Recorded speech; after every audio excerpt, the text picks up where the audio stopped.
Franklin. I direct the Cardiac Rehabilitation Program and Exercise Laboratories at Beaumont Hospital in Royal Oak, Michigan, and I've been here since 1985. Okay. And what is your affiliation with the American Heart Association?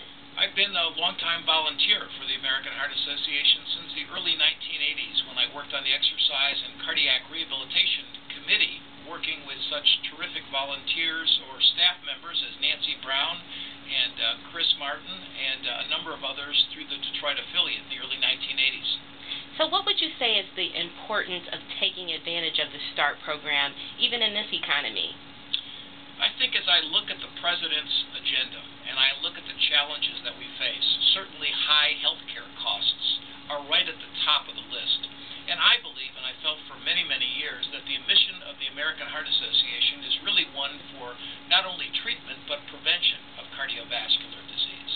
You know, today we spend about 16% of our gross domestic product on health care, and it's estimated that soon we're going to be spending 20% of our gross domestic product on health care. What that means is that we'll be spending $1 out of every $5 on health care treatment.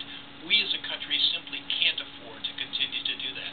As a result, the mission of the American Heart Association, that is prevention of cardiovascular disease, our number 1 and number 3 killers, becomes increasingly important.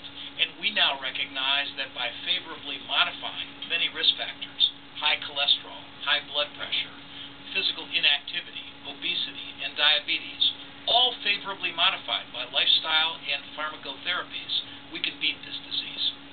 Great. Anything else to add?